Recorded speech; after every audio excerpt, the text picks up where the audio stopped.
The St. Charles County Veterans Museum is a 501c3 nonprofit business. The museum would not exist without the donations of our generous community. Your donations ensure the museum continues to share and preserve the stories of our veterans. Would you like to be part of something special? To donate, visit sccvetsmuseum.org and click on Donate. The Dog Tag Podcast may at times cover sensitive topics including, but not limited to, suicide, abuse, violence, severe mental illness, sex, drugs, and alcohol addiction. You are advised to refrain from watching or listening to the Dog Tag Podcast if you are likely to be offended or adversely impacted by any of these topics. Neither the company, host, director, or guests shall at any time be liable for the content covered, causing offense, distress, or other reaction. The information, opinions, and recommendations presented in this podcast are for general information only. The primary purpose of the Dog Tag Podcast is to educate. The views, information, or opinions expressed on the Dog Tag Podcast are solely the views of the individuals or guests involved and by no means represent absolute facts. The Dog Tag does not accept responsibility for their views or comments.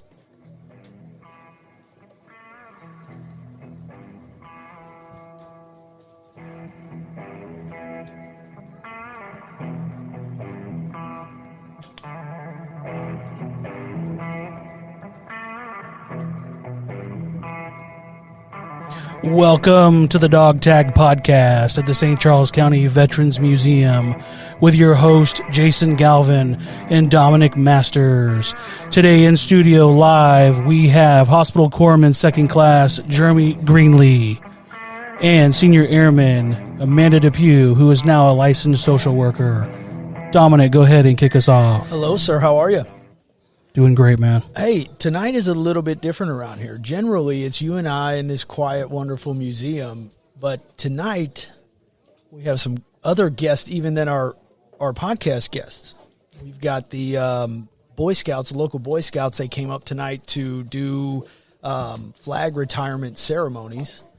And then there was a little bit of a tour planned for tonight that we didn't know about. So, ladies and gentlemen at home, as always, thank you for tuning in. We really appreciate all your feedback and you guys listening and downloading and liking and everything. We appreciate that. But tonight's a little organic. You're going to hear some background noise, and we have some awesome Boy Scouts and their families in here checking out the museum and taking in some history, and there's a lot of artifacts here to play with. So that said, as always, come by and check this place out. It's really nice. It's a little gym. What's going on with you, buddy? How are you? Man, I'm doing great. It's been a couple weeks since we've been in here. I think we came in here, what was that, right before Halloween? Yeah, for our Veterans Day. Yeah, we did our Veterans Day podcast. That was a good one, bro. You did great cutting that thing up and editing. I appreciate it, man. And thanks for being here with me. Oh, yeah. All right, well, let's get right into it with our awesome guest that we brought in tonight. All right, sounds good. Amanda, we're going to start with you. How are you today? What's going on? You doing okay? I'm doing wonderful. I came off a vacation on Wednesday. Where'd you go? Nowhere. Oh, well, that's good. A staycation. It was a complete staycation. I stayed on the couch. Equally as important Yes. as the Bahamas. Well, 100%. Sometimes. 100%. And Wednesday I came back and had a vet that I work with. He was housed. Nice. Housed a vet the same day I came back to work. And it's looking like I may have another one housed next week. So all right. It's been a heck of a week. Awesome. I want to know about that. But we like to start with background and kind of history. Absolutely. Where are you from? Where'd you grow up? Where were you born? All right. So, I was born in Newport News, Virginia. I'm a Navy brat, so I'm kind of from all over. I've been Puerto Rico, Texas, California, Japan, and my dad chose to spend like his last 10 years on sea duty. And so we came back to Southern Illinois, where I'm from, I guess, when we're not traveling. And so I graduated from Centralia High School in 97. Okay. And I had a son in 98 when I was 18 years old. Nice. He's my rock. And then I tried community college for a little bit. Didn't work out. And so the thing in my family was it's either college or the military. Good options. And so I initially didn't know that I was pregnant when I was going to the recruiter. And so it turned out once that was known, it was like, okay, no go. Yeah. So I really just kind of floated around for a while. Met my husband after I did have my son. The work was depressing because I've always had a very strong drive to do something. So I decided I was going to go in the Air Force. There you go. And 2003, 2002, I went and talked to the recruiter. Yeah. And had to lose some weight. And in 2003. So I guess it was 2002 when I went to recruit. 2003, I left in February. Nice. Hey, we like to ask around here. You call it something better than an aha moment. What do you say? What was that thing? Like an epiphany? Yeah. Yes. Like, what was your? Okay, so obviously it's family. Your dad. I mean, that's just gonna family part of it. But like, what was that thing where you were going? All right, this is what I got to do. Basically, when I wasn't being able to provide for my family. There you go. And we were on, state aid. Yeah. And my son would go to the doctor and he would get misdiagnosed. My dad would take him to Scott Air Force Base to see their doctor and get a completely different true diagnosis. Right. So it's important. The military raised me and provided for me, so it only made sense, honestly, to do the same thing for myself. Yeah. And historically, they have a job waiting for you, right? Yeah. Yeah, you got to put the time in and go through the training and all that stuff, but there's going to be a job and a paycheck standing Absolutely. by. So, all right, well, that's all good stuff. What did you do when you signed up for the Air Force? What MOS did you go for? Did you get what you wanted, that kind of thing? So my initial AFSC, that's what the Air Force calls it, Air Force Specialty Code. It was actually going to be a cop. Okay. But I had been arrested when I was 17 for shoplifting. Been there, done that. Sure. And Same, actually. I didn't shoplift, but anyway. I got stopped at the front gate after stealing from the BX, so. He was born, he's one of yours. Yeah. So I get it. Brats, yeah, dude. Oh, I've got stories for you about my son with that. But it so you couldn't be a police officer? Couldn't be a police officer, thank you. Okay. And so they were like, well, we've got munition systems, petroleum, and there was something else. And then they showed me the amount for each one of their enlistment bonuses. Mm-hmm. And I was like, ammo it is. So, because it was a $7,000 enlistment bonus. It was the most, actually the other one was being one of the folks, I can't remember what they are now, they get to throw shit out of the back of the airplanes. I am terrified to fly. Yeah. So I was like, that's a negative. Seems like the Air Force was kind of, if you're terrified to fly, that you didn't read into that one. Doesn't the Navy make you learn how to swim? Absolutely. Yeah, and honestly, lots of guys and my gals dad couldn't told swim. me, he was like, when I told him I was going to enlist, literally his first words were, "You better not choose the Navy." So I was like, that seems like a sign for sure. So that narrows it down. Yeah, my grandfather, my dad's father, was in the Air Force. He made a E8 before he retired. And then my uncles were all Army. So the Air Force only made sense. Yeah, there you go. But if I was going to do it again, I'd probably do Marines. I'm just going to be honest. Yeah. I mean, some cool shit there. I love that answer, of course, because I'm a little biased. But I understand that. So how was your time in? Was it normal job, kind of everyday hours? How did it go? Yeah, absolutely not. So my first duty station was Spangdahlem, Germany. Yeah.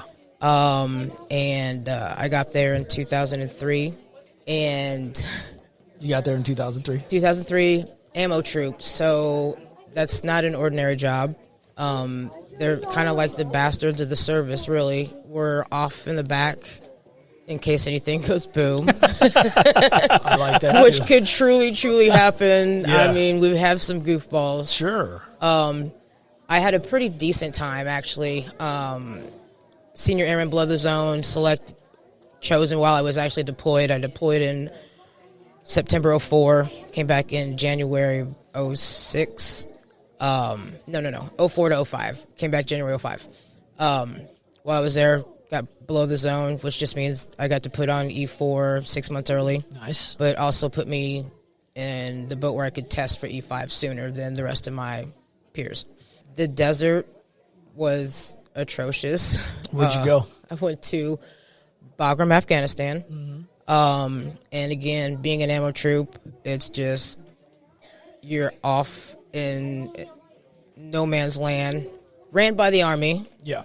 So Tell our listeners what you do in ammo. So I mean, it sounds pretty self-explanatory, yeah, but some people might not know. Right. So in ammo, the technical jargon, munition systems, journeyman, as you level up, but we basically store all munitions, from your small caliber to your Moab. They're just not everywhere. I love a Moab. I'm just saying. We stored the stock for other custodial positions. So like the SPs, they had an account. Some special forces guys, they had an account. Sure. So we were custodians of that. We inspect the stuff. We store the stuff. We deliver it to the flight line. And then they bring it out to me and my guys where we can use it. I don't know that $7,000 signing bonus was enough. I'm not sure. Once I got there and learned. No thanks. Yeah. It's like a lot of work. Yeah, once I got in there and learned, and then once they take your taxes out, it's not even $7,000. So I felt really ripped off with that. But Tell you about ripped off. I didn't get a sign-on bonus once. Hey, that is a rip off. But you guys, this was a long time ago, so. You guys are just, yeah. So after I got back from Bagram, and I want to just point out, I took the malaria pills the entire flipping time. Yeah. Didn't realize that I was the only one in my group that was still taking the damn pill. And not only just that, which I believe gave me some terrible side effects still are lingering. I'm sure, man. It was awful. The nightmares, those are the worst. Yeah. But then I did we did a convoy, but it was kind of like a goodwill mission to do like school supplies, water, food, humanitarian aid, more or less. Yeah.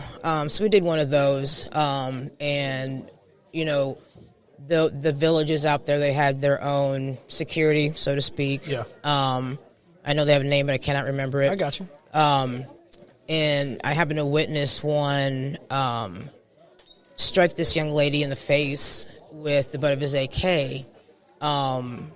And then I got drug off to go away from that scene because I was reacting.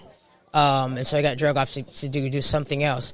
So that stuck with me for a while. Of course. And so I didn't really have an opportunity to kind of reflect on that or digest it. Yeah, exactly. And, having a kid at home at the same time, being a mom, all that jazz. So I know that my psychological state changed, but was still war ready, which is you bury it, right? You just bury it in that sand that you're playing in, right? Mm-hmm. And then basically when I came back home, in ammo, we work hard, we play hard. And so that just means we drank all the time. Oh yeah. We would make a reason to drink, right? So that's just what we did. Don't even need one. It's like, hey, it's a Friday. Yeah. And it's sunny. It's Tuesday. Let's barbecue. It cut out at noon and we're drinking.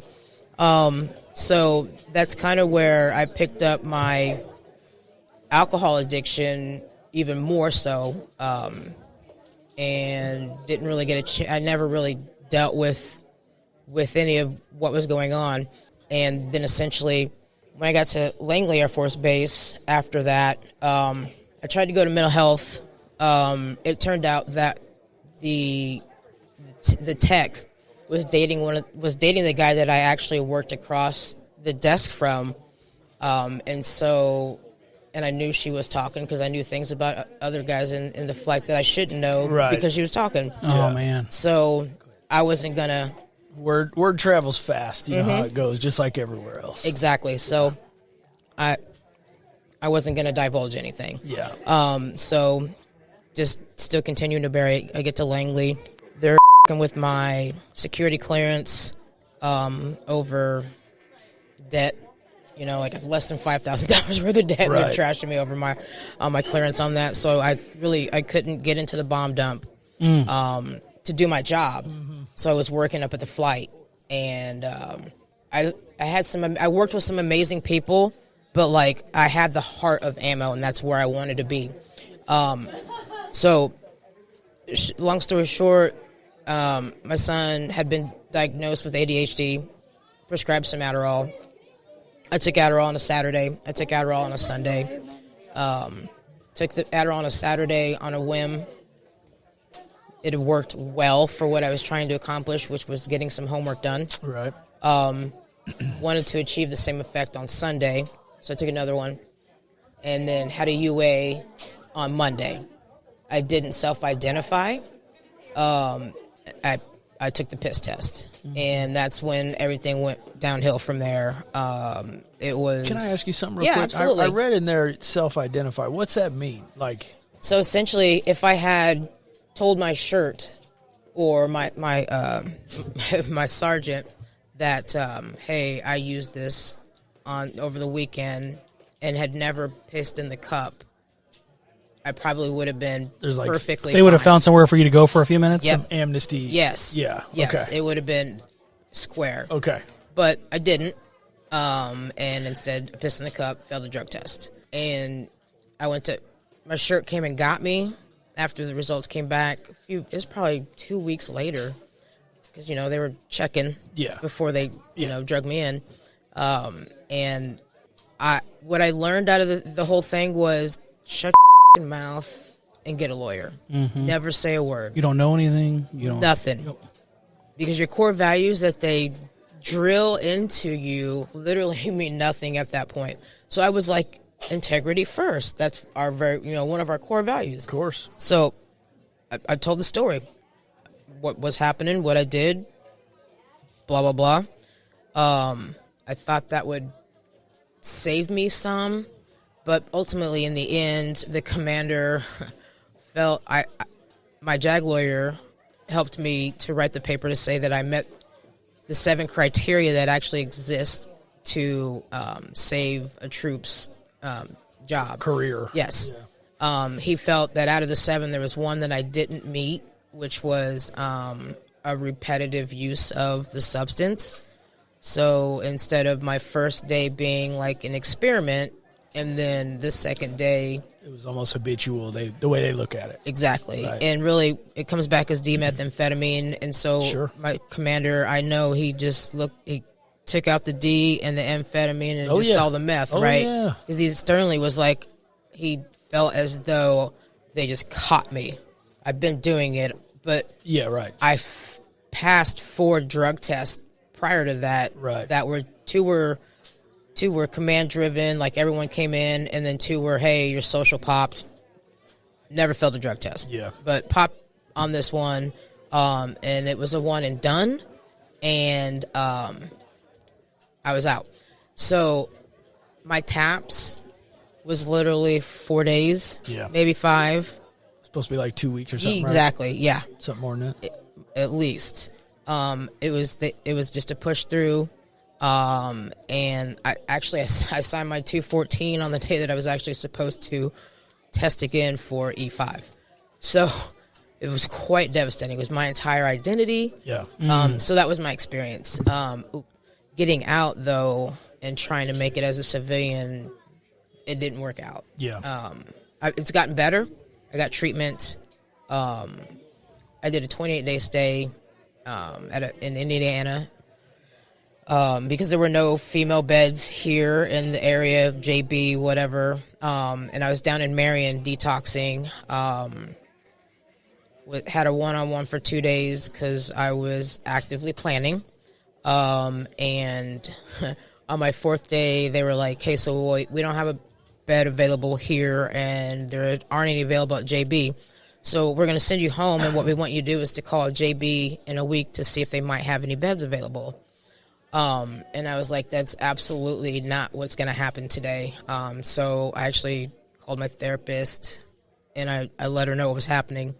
And she called to, like, the head psych or whatever at the Marion VA, and within 2 or 3 hours, I was taking an ambulance ride to this place in Indiana. Wow. That place literally saved my life, though. Yeah. 28-day stay, the training track they have, the program that they have for vets there. They have 3 books you can work out of: trauma, mental health, substance abuse. I worked 2 tracks in the 28 days. I did the trauma and the substance abuse. I did that I left in June of 2019.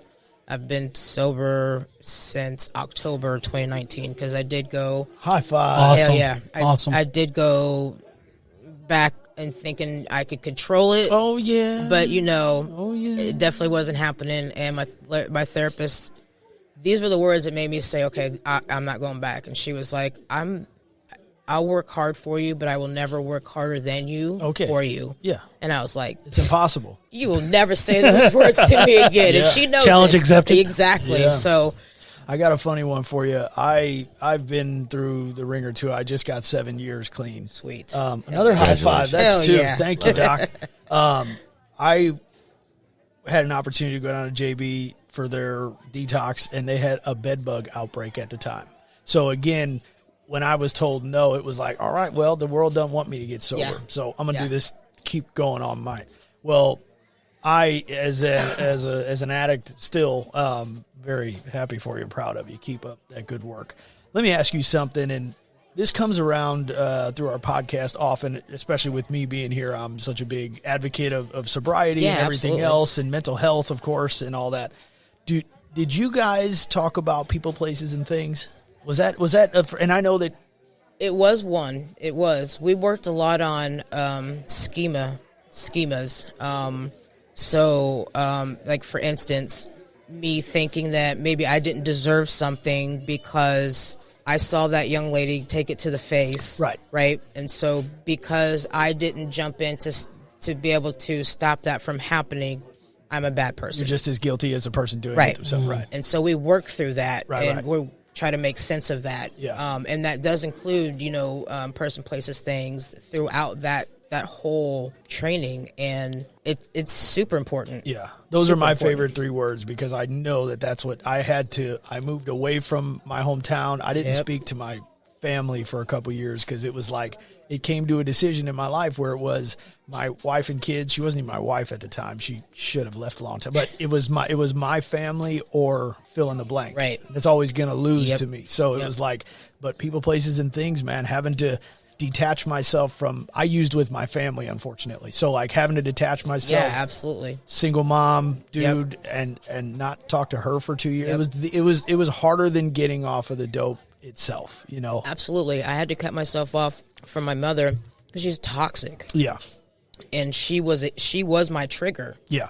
And so, but identifying that is like a lot of people there's that little door that has to be open to look through, but that identification is so difficult. It is, but man, it's so important. See, and I like this because this isn't just you and I.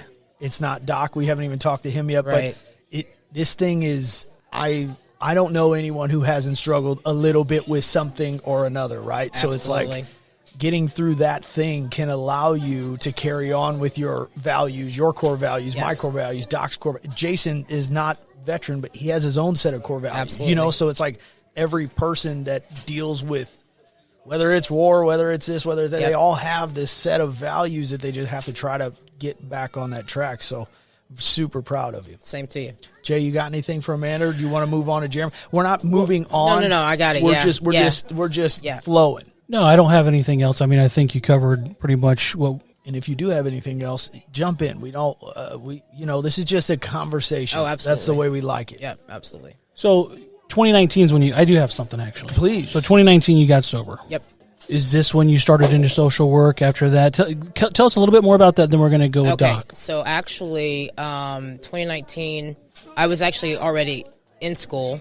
I was getting ready to go from my junior into my senior year. I'd been working as a peer specialist, and with persons with mental health issues and substance abuse issues. I was starting to feel entirely hypocritical about myself assisting these folks and talking, the recovery stuff. Absolutely. And meanwhile, I know that when I get off, I'm grabbing, a fountain soda and a couple of airplane bottles just to get from, where I worked, which was like maybe 30 minutes to my house. Matter of fact, can you hurry this up so I can go get those? You know what I'm saying? Yeah, I got you. Exactly. Your brain starts going, my shit's more important. Exactly. And I knew I couldn't be the social worker that I wanted to be working with veterans and living this lifestyle. So not practicing what you're preaching. Exactly. Yeah. Exactly. And so I told my therapist, I'm like, hey,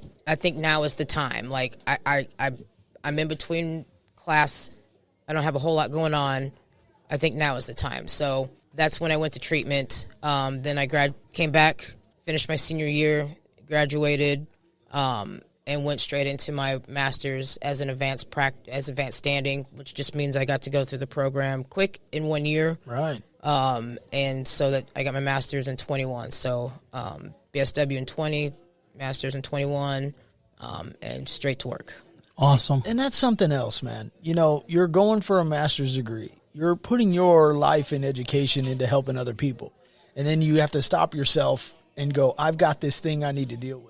How easy would it have been to walk away and go do something else and just have some job? But you got stuff together and went back and did it. So, like, sobriety, well, to me, it was the biggest accomplishment, I guess, arguably I've ever had. Sure. And then like you go back to school, you take a break, go back to school. A lot of college kids take a break for the summer and don't go back just because Call of Duty came out or whatever. Right. You know what I mean? Yeah. So for you to go back and do that, it's awesome.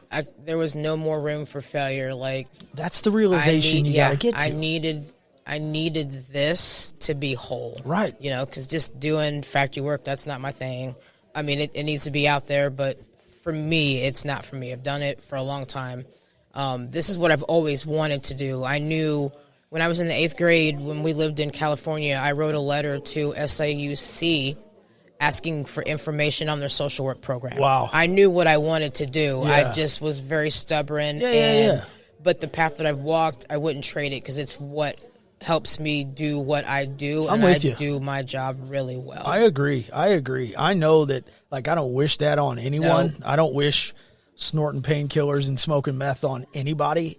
But I know for me that's super important to who I am now and what I am. And I think I agree with you. I wish I hadn't done it, but now I wouldn't change it. Exactly. I did, so let me make something great out of it. Exactly. As long as you keep pushing and doing what you were meant to do. Yep. And you just mentioned you've got people in housing. So, I mean, what better gift could you give back to the world than to put someone who was homeless into a home, a place to love it. As well as I do, like having a comfortable home to go to, period. Yeah.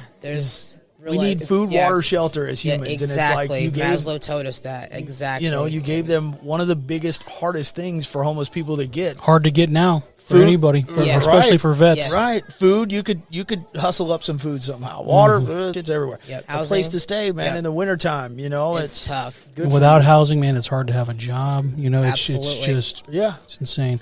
Well, Amanda, thank you so much for sharing your story with us for the last, 25 minutes or so. Let's go with Doc now. Let's see what Doc's history is like.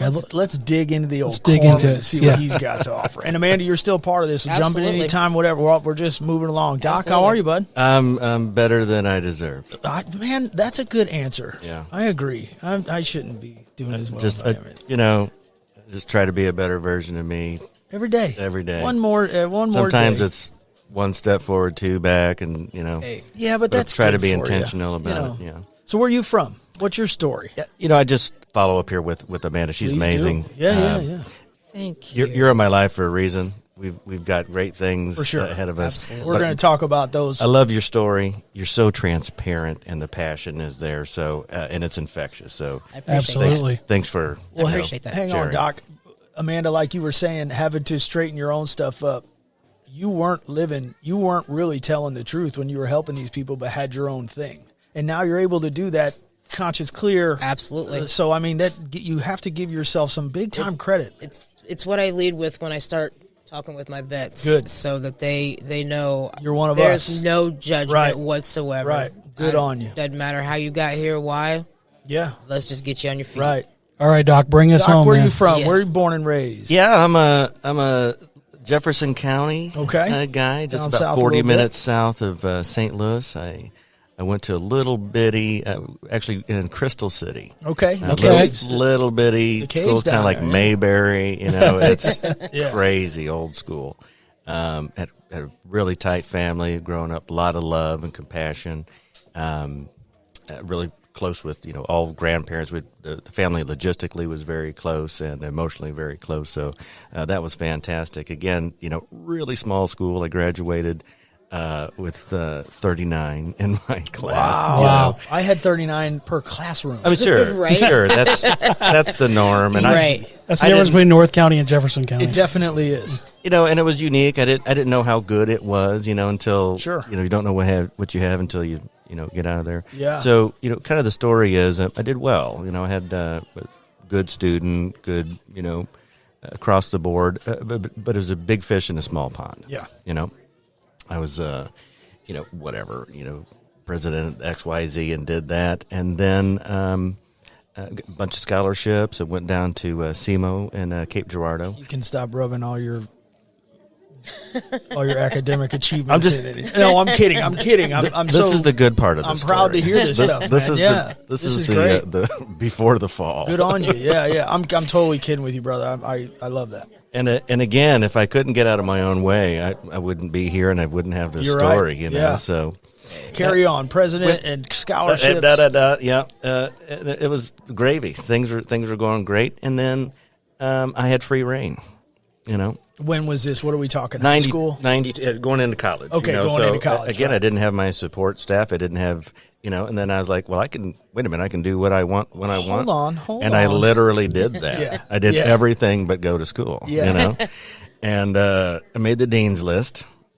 Without going to school, you made the deal. No, okay. the bad one. Oh, okay. I was gonna say, wow, you are talented. Right. One No, of those sir. guys, huh? No, sir. No. And it was just I actually just fell apart. Yeah. I missed home, even though I was only an hour away, and I just fell apart and couldn't put it back together. Yeah. I didn't have the tools. I didn't have. I was emotionally immature. Sure. Didn't know it until it reared its ugly head, and I failed out. And went back home, tried the junior college thing, started, working a couple jobs, and I was like, man, I have a purpose. I don't know what it is. I don't know exactly what I want to do, but I know what I don't want to do. This ain't it. This is not it. Right. So saw the grind, saw some of my high school friends that were succeeding in college, and I saw some of my high school friends that were just stagnant and like, oh, you've capped out. I was like, Already. no offense to these guys to be named, nameless I hear folks. you. But I was like, I don't want this. I don't want this. I had, potential. And again, my parents were huge advocates, and finally, kind of got shored up. And I said, I don't know what I want, but I had a buddy from high school that loved the Navy. And I was like, man, that's a big commitment, Yeah. Went home one night went down to the recruiter, and he told me, hey, you like hanging out with friends and campfires? And I was like, oh man, that sounds amazing. That old story. Yeah. So, sat at the table and I went, slid some paperwork over. My mom started bawling. She's like, no way. And Right. and then it just kind of came to reality, it kind of sunk in. And, they bit off on it. They're like, yeah, this makes sense, Do you think that because right as parents we're so much smarter than everybody else, but do you think that they saw that thing where we know he's got something going on, but he's probably got to get out of here to go find it? That was it. It's the bittersweet moment for them. Yeah. And as a parent, with younger kids, I know I'll experience that at some point in time. But Yeah. but they're like, look, we want you to stay in the nest, Yeah. and we want to coddle you, but that doesn't work. That won't lead you. That's not going to make you a man, Right. For or sure. you An know, adult. adult, Yeah. So, we decided, hands in the middle, and said, let's go. That's awesome. So I joined the Navy, the world's finest Navy. Sure. And I decided to go to Great Lakes in November. It was 70 below zero. Oh, good time of year for That Great was, Lakes. bad timing, Yeah. but when it's tougher, it's better. okay. In retrospect. in If you say so. Yeah. No, it was an eye opener, and again, by design they break you down and build you back up, and the first couple of weeks I was like, how do I get out of this? Yeah. But there's so much camaraderie, and our unit, in boot camp, we're like, look, man, we can do this. We are going to get better, and we started forming that, and then literally a couple of weeks into it, I went, this is exactly what I needed. Absolutely. This is absolutely Yeah. the thing for me. I wish I would have succeeded in college, had a different path, but here we are, and I can do this. And no one here cares about my college. At all. It's like, okay. Absolutely at all. But yeah, about week 2, you start to get to kind of know that guy and that That's guy it. and that guy and that guy. And then now we're a team. So it's us against them. And we did, man. We just bonded, and that's just how it works across the board. I hadn't been part of that. I've been in sports teams and stuff, but nothing like, military where you're like, 450 push-ups later. It's like, you're doing it too? Oh, yeah. Like, cool. Well, walk us through the next steps. What happens next? Yeah, so I enlisted, and my MOS was as a hospital corpsman, which is basically a medic. So you've finished boot camp, and then the Navy calls it your A school for your training, and that happened to also be in Great Lakes. But this time it's springtime, and it's beautiful up there. So hey, now things are turning around for me.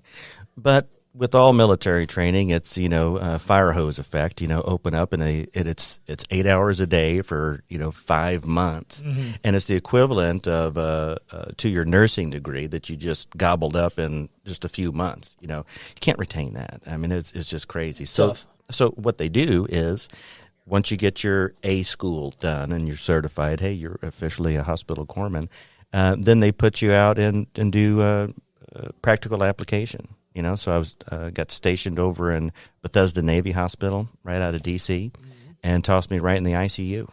Wow. It was awesome. Absolutely awesome to see, to put my, training into action. I was like, wow, I actually can do this. Yeah. This is insane. This is things that I only dreamed about, and now we got the skill set, and I'm helping people. The United States Navy believes in me that I can do it. It was so cool. That's awesome. And see it in action, and it was very fulfilling. So, in addition to the camaraderie, the esprit de corps things, I found another passion and drive, and that was just helping others. I really got a lot out of helping others. So that was a great experience up there. Did well there again. So when it was time for me to pick a duty station. I had in addition to the A school being a corpsman, the Marines are a department of the Navy, right? And the running joke They is, gave you a ride, right? Yeah. the running joke is they're the men's department, right? But so when I enlisted, I had no idea that there was this option to be a medic with the Marines, Right. And then once I kind of got turned on to it, I was like, well, yeah, I'm kind of a hard charger now, so let me go Absolutely. act like a Marine with long hair, and let's do this. Yeah. So I did that training down at Camp Lejeune, and that was intense, but I was in good shape, So it just built me stronger and better, and I was like, man, this is actually happening. This is so cool. So I was able to after Bethesda, and I got world-class training there. It was intense.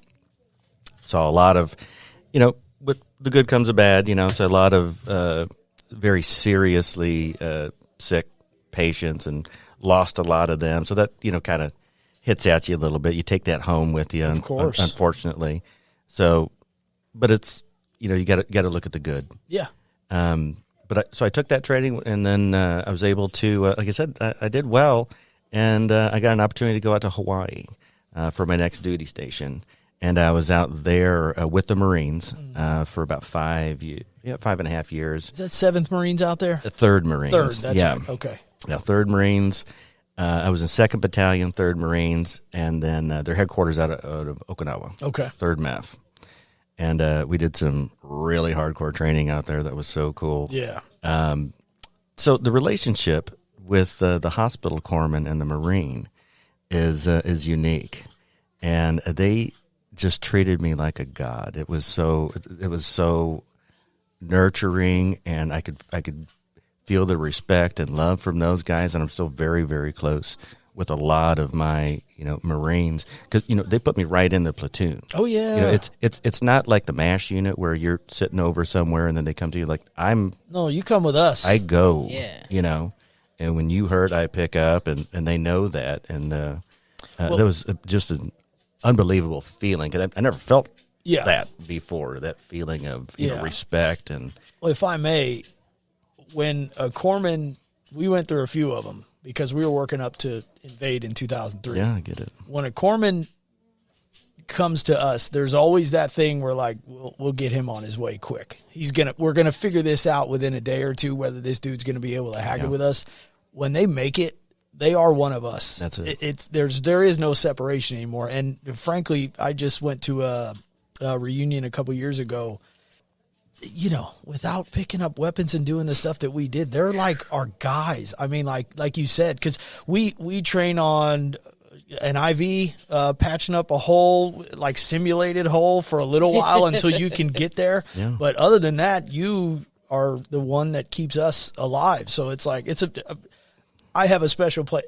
Every Marine has a special place in their heart for corpsmen. So thanks for your hard work. No, I loved it. Most of when it. you I didn't like waking it. up at 4 and running, 6 miles flat out. You could take that, but that's part of the job. Yeah. That was good, but it was fantastic. Yeah, Again, absolutely. The camaraderie and all that. And I was lucky enough. I was in 93 to 2001. I didn't see combat. Okay, cool. I saw some terrible garrison things and some suicides. Again, of course. I'm the first name called on scene, and it's just you can't unsee that stuff. Plus, I love this guy, and then of course to see him do terrible things and stuff. So. That worked on me, but for the most part, I just absolutely loved it. Got to deploy over to Okinawa 3 different times. Wow. Got up into Japan and Tokyo and Korea.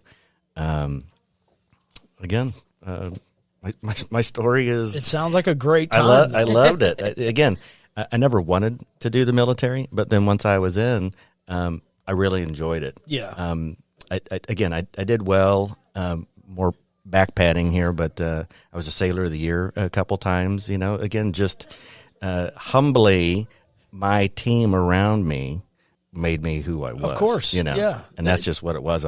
Every time I went and did, I was like, let's look over there. That's the team that helped me get where I was. Well, what's funny about you and most people, yourself, Amanda, any like awards you get, there shouldn't be, and there probably never has been one Sailor, Marine, Airman. It stands up and goes, "You damn right I did it." It's always like, dude, I got a Navy Marine Corps Achievement Medal because of my fire team. It's not even mine. Don't give it to me. Give it to them. And so it's like it's all right to have a humble brag when it comes to being great at your job. I just wanted to say it on the podcast. Absolutely. So I can share it so the world knows. The world knows now. Yeah. All right, thanks. Hey, you got his mic turned off, don't you? That's awesome. Well, tell us more. Yeah, so from there again, I'm going to make a career out of this. I got picked up for the medical enlisted commissioning program, so I could be a nurse.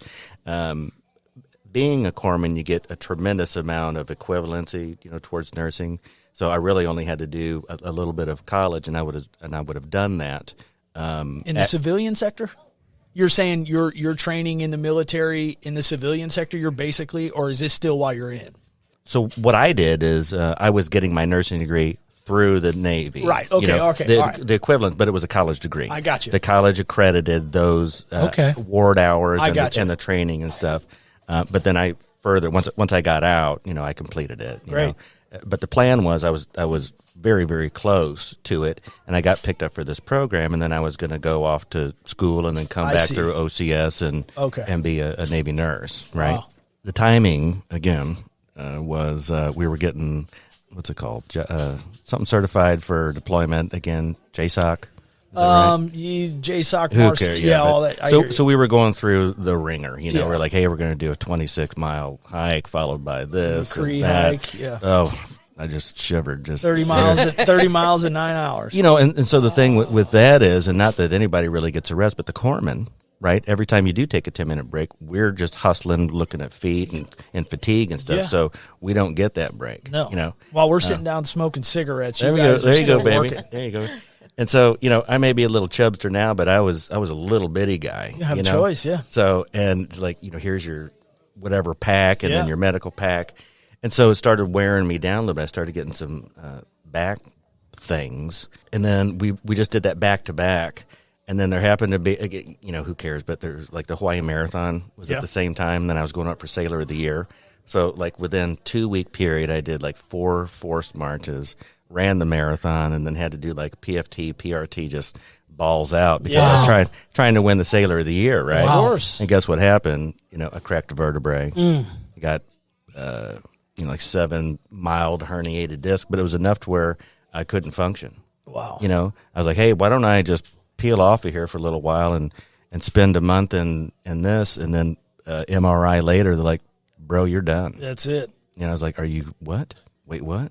So that was shocking. Yeah. I wanted to stay. It was going to be, you know, the thing. And my trip, 4 or 5 months of med boarding out, and again, kind of drinking the Kool-Aid you talk about. I was like, I don't want to do this. I don't want to have any disability in this. And that's what they pump down your throat. Yeah. In hindsight, you know, I should have had way more documentation on things. But as the corpsman, there's a lot of things that I did, got seen, and, you know, all these things that aren't documented, right? You know, so I'm working on that now. You know, I'm working on that. It's a process. with the group, veteran service officers and Yeah. stuff. But, you know, so then it was time for me to transition out, and I really struggled. You know, my Superman emblem was rusting and fading away.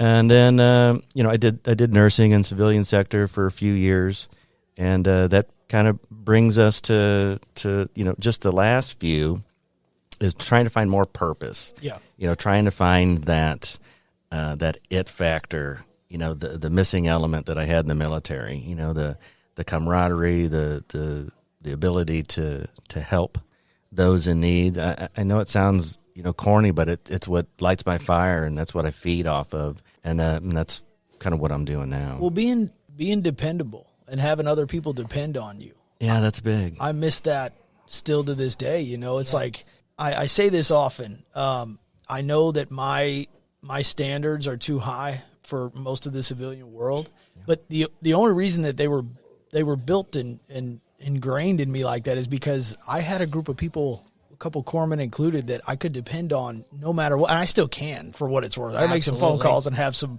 pretty wild dudes show up right now. Yeah. And so when that got not taken away, but when you have to separate yourself and go your own, it's like, I need that thing again, you know, and I need the action. And it's like, no, I don't want to go over to wherever right now. Well, sometimes I do, but for the most part, I want somebody to like count on me. You know, if all else fails, you can tell Masters and he will run up that hill. He will go into that house. He will da-da-da-da-da. And once that's gone, you have to separate that people from what I'm saying too. Not my children. Of course, they depend on me and stuff. But I mean, something else that fires me up, you know. So I left the Navy, and then I worked, you know, for big corporate, you know, one of the major healthcare systems around. And you know, I just looked around and went, "Hey, you're not pulling your weight. Yeah. Why are you not doing what you're supposed to be doing?" Different standard of work for you. Get up. Absolutely. Yeah, I was like, I don't like this. Yeah. You know, and I can't, you know, snatch you up. no, have some Marines go pick you up and take you for a little That's talk. not going to fly. They Right. frown on that, huh? Right. Yeah, they frown on that in the corporate world. Yeah. With the There's no nurses. snatching. You're a little too aggressive. It's Eyeballs, like, you know, okay. get over here. Yeah, so and that's what it was. You know, honestly, I was like, had a different standard. I was, you know, misremembering, you know, the hard charger that I was. And I wanted to save the planet. I was like, you know, slow down, bro. You know, it's. No, I don't want to. Yeah, I was like, hate that. I want to grind this thing out until Yeah. it's done. Let's make this happen.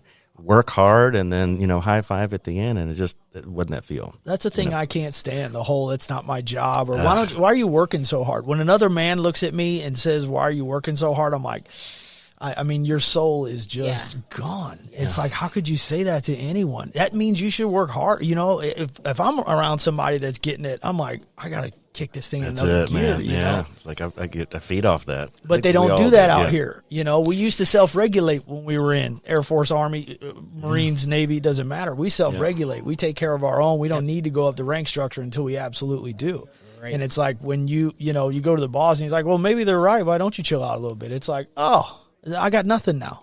I can't. I don't want to be in first gear like you people. So that's a tough one. What happened next, man? So what do you do from there? The corporate world just isn't working. Yeah. So I left nursing and kind of fell backwards into the mortgage world. My brother-in-law showed me a paycheck of his one time, and I went, "You're an idiot." It's the Wolf of Wall Street. And I love him. But I was like, "Wow, that's available with that comma right there." Yeah. So I was drawn to that and did that for a long time. I might have gotten out of it around 2008 because of the market. Good time. Good time to get out. But I stayed in because during that time I got married and we had a special needs son. Right. And literally we were hospitalized with him, like lived in the hospital for over a year. Oh, wow. So it just, I wasn't in the mood to go do a different career. It gave me the flexibility to stay in there. But again, that's part of my story with this, struggles. Never had any kind of hardship like that. Me transitioning from the Navy, boo-hoo. Right. That was tough. But then seeing my son struggle with life. There's and nothing. 16 surgeries and lost him 4 or 5 different times. And it was just surreal. Unreal. And we never even had any kind of disability or anything in our family or even extended family, so didn't really. And then it hit you. And it's just surreal. Really do. It's like this is happening. Yeah. And then social workers are pulling us aside. It's like you probably need to prepare yourself for whatever. And we're like, I don't know. What are you saying to me? I don't think that way. Yeah. I don't know what you're saying to me. And we were just at the bedside and gave that little rascal Thrive to Live. And Caden just turned 15. Oh, sweet. On September 11th. That's a high five. High fives all around. Yeah, so when I'm doing the boohoo moment, right, and I'm like, oh, I got another bill in the mail. This is crap. And I go, look at this dude. Yeah. Yeah. Caden Patrick Greenlee, man. He's awesome. He's my rock. So awesome, again, putting things in perspective. And you hate to have to do that, but you're right. Yeah, check yourself. Yeah, there's a lot of times when you're like, oh, I'm having a bad day. That's it. Like there's some people out that are, people you guys are working with home. I mean, it's so minor most of the time, Yeah, well, I'm glad I got to share that with you. Like you said, he's an amazing little guy. He lights up the room. He still has some special needs, but he's integrated right in the schools. The school systems have come so far. I remember whenever I went to school, they just chain him downstairs in a water heater and go be quiet. That's it. Not see him, but he's integrated. He's like the prince of the school. They love him. Oh, everybody absolutely. high fives him everywhere he That's goes. awesome, it's like man. this is, we can be good humans. Absolutely. Yeah. It's in us. Absolutely. We just got to get exposed to these things. That's it. That's it. And then just left the mortgages, trying to find some more purpose. It was neat when I did first time home buyers. They were ecstatic, but just kind of humdrum, and I lost my drive on that. Yeah, it so wears out. I kind of crossed over careers with nursing and sales. I did medical device for a while, and that was really fun. Well, there you go. Being in surgery and doing all that stuff, but COVID kind of put a poo on that. Sure. Yeah. I did some elective surgeries and trauma, and then nobody was hurting themselves, because they're just sitting in the house. Yeah. And the running Watching joke. Tiger King. Yes. Yes. Absolutely. It's like a good thing to be slow in that profession, but then again, it's like not for you. It's a good thing people aren't getting so hurt. But well, that was funny, because I worked in maxillofacial and worked with a couple of neurosurgeons, and they're like, people are staying home and they're just drinking their brains out. Right? yeah. And so there's such a spike in alcoholism and all these things. yeah. Right. But their joke was they know their house so well. that they can manage their home crawl hammered around. without falling and hitting their Yeah, heads. yeah. So I don't know if that's funny or not, but It it is. was so Yep. business was That's funny. bad, and then here recently I was like, man, I don't know exactly what I want to do, but I know what I don't. Again, Yeah, I kind sure. of weeding through some things. Process of elimination. And I kind of stumbled upon this position, and I work for a doctor's office that cares only for seniors, and it's a different model. And my role there is I go out into the community and broadcast what we do and bring in members to the doctor's office, right? And what I've seen over the last just year is an incredible amount of underserved community. I work in South City, and I'm out in these senior communities and veterans and civilians alike, but they're just melting into the couch. They're isolated, they're depressed, they're borderline suicidal, they're mental illness, they're not taking care of themselves, and nobody's taking care of them. I see that all day, every day. Are they lacking family or family that Typically, cares it's enough to? so it depends on their situation. Of course. Sometimes, especially if there's mental illness or substance abuse, they've kind of burned those bridges. Yeah, and a lot of times. and it is what it is. Yeah. Or their kids are rascals too. Sure, And they're out sure. doing the same stuff. They're legacy addicts. Yeah.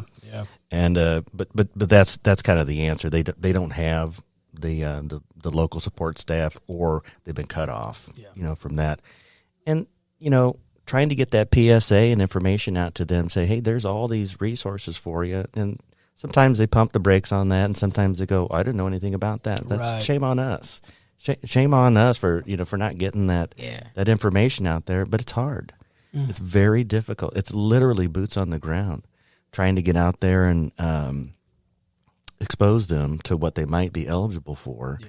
And that's been a very big, fulfilling part of my job. And that's where you kind of met Joe Rombolo, one of our friends here at the That's podcast. right. That's Okay. right. Yeah, he's awesome. He's a guy that walks the walk, man. He has a special place in his heart for veterans, but seniors. He's works for Medicare, insurance, and so I was lucky enough to fall backwards into him and his company, and they've got a big veteran presence.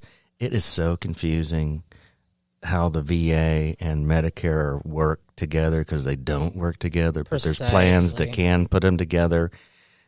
But imagine, you're 80, you're losing some of your cognitive, and then there's other sales folks coming in there hammering, so they're inundated with, mail and emails and knocks on the door.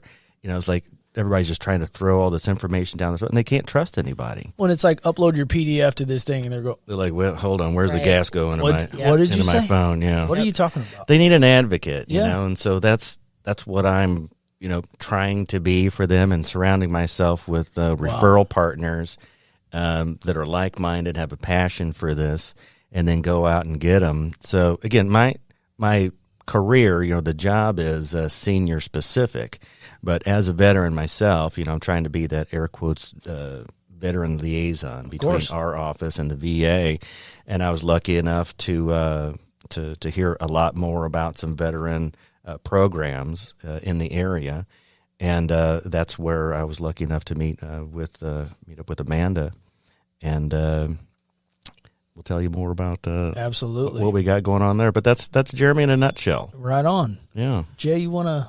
Yeah. So Jeremy, thank you so much, man. I mean, we're gonna call you Doc. Is that okay? I love it. That's Okay. yeah, You I don't- kidding me? Doc's good enough. Hey, we should have led with Doc. Yeah, but When you got a name like Doc, you got to use it. yeah, you don't For get to sure. pick your nicknames, and when they're that good, you just got to roll. Yeah. That's And right. and any corpsman I have ever met, I think Jeremy included, is just as good with Doc as it is any other name you could I get. love it. Thank you, guys.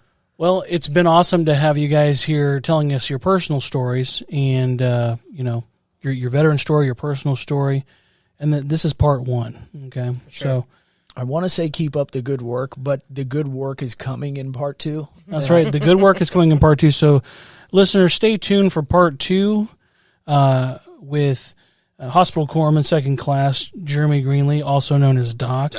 Hoorah. And Senior Airman Amanda Depew, also a licensed social worker. Let's just call her Moab.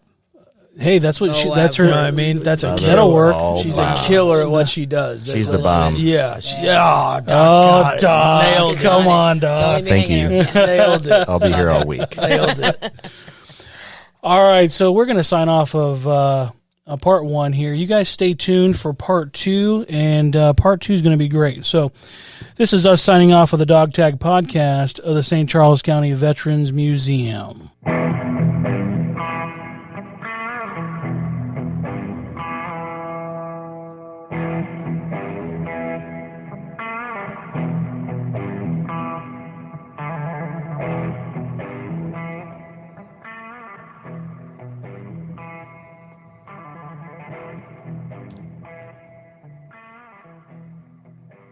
The Dog Tag is brought to you by the St. Charles County Veterans Museum. The museum is a 501c3 nonprofit business. Do you like our podcast? With your support, we'll continue to bring you great programming. If you'd like to donate, go to sccvetsmuseum.org and click on Donate.